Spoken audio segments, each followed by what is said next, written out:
Bonsoir à tous et bienvenue dans ce point de l'actualité.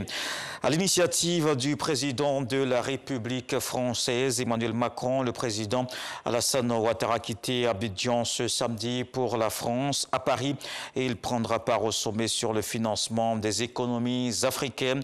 Cette rencontre vise à mettre en place un soutien financier massif aux économies africaines durement éprouvées par la pandémie de Covid-19.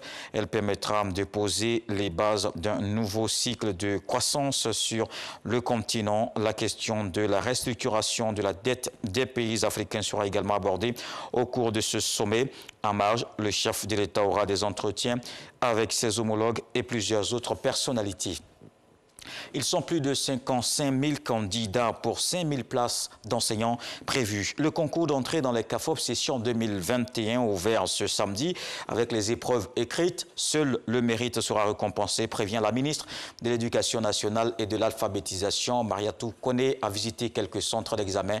On le voit avec Didier Nguessan. Dans ce contenant, les copies de composition sont triplement scellées. Une paire de ciseaux et l'épreuve de mathématiques peut démarrer. 55 395 candidats, dont 21 000 femmes au poste d'instituteur adjoint, composent pour le concours direct d'entrée dans les CAFOP. Le lycée moderne de Trècheville compte 200 d'examens pour 1000 candidats. Mariatou Kone, ministre de l'Éducation nationale et de l'alphabétisation, encourage les candidats et reste formelle. L'égalité des chances pour tous les candidats uniquement par le travail. J'ai bossé. Je suis venue rendre ce que j'ai appris. J'entends ça de la bouche de Madame la ministre, je suis vraiment heureuse. Parce que nous autres, nous sommes des enfants de pauvres.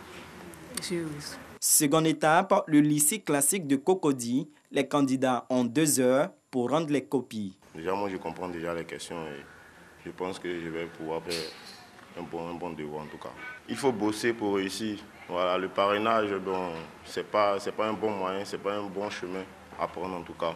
Et moi et mes amis ici présents, nous sommes ici sans parrainage et on compte vraiment donner le meilleur de nous. J'ai préparé cet examen matin, midi, soir. À chaque fois, je bossais. Comme on le dit, on ne peut pas être à 100% prêt pour un examen ou un concours, mais on a fait le maximum. Il faut toujours travailler pour que la chance vienne. Ici également, Mariatou Kone passe le message du mérite aux candidats. Seul le mérite devrait pouvoir nous aider à distinguer les candidats. Donc c'est par le travail que les candidats, j'espère, en tout cas seront admis, peu importe la situation sociale des parents. Mais quand on a bien travaillé, comme c'est un concours, ça veut dire qu'on a eu le maximum de points, on devrait réussir.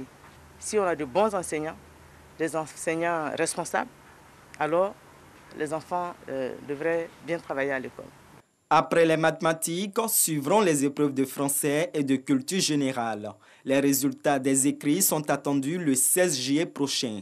Le test psychotechnique est prévu le 5 août et les résultats définitifs le 10 septembre. Les candidats déclarés admis seront formés au CAFOP durant 3 ans. 30 ans après sa disparition, Amadou Hampâté-Bâ reste encore présent dans les esprits. Créée en 2002, la fondation qui porte son nom commémore le trentenaire de cette perte dans la culture africaine. Ce 15 mai marque la date anniversaire de son décès. Des panels animés sur la sauvegarde de l'héritage culturel de l'homme, que l'on appelle aussi le sage de Maokori. Les hommes de culture, les scientifiques veulent pérenniser les travaux de cet auteur, importante figure de la littérature africaine. Et puis dans la page culture, justement ce soir, un invité, Aïdara Adama, auteur de l'œuvre Liaison fatale, un foyer menacé par le mensonge, la duplicité et l'hypocrisie, drame conjugal au menu. C'est un recueil de 5 nouvelles à suivre dans le 20h. Dans le reste de l'actualité, l'Union africaine souhaite accompagner la transition au Tchad. L'instance panafricaine réunie depuis ce vendredi pour statuer sur le sort du pays sahélien. L'UA devrait donner plus de précisions d'ici à lundi, mais d'ores et déjà, cela signifie que le Tchad n'est pas suspendu des instances de l'UA malgré l'instauration d'un pouvoir militaire en N'Djamena. Et on termine en France. Des rassemblements de soutien aux Palestiniens ont eu lieu aujourd'hui dans plusieurs villes.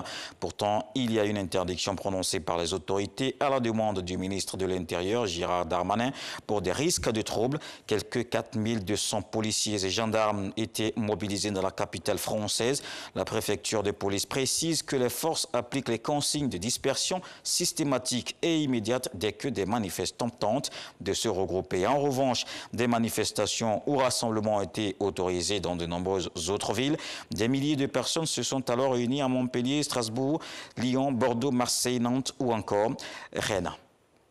On se retrouve à 20h pour un point complet de l'actualité.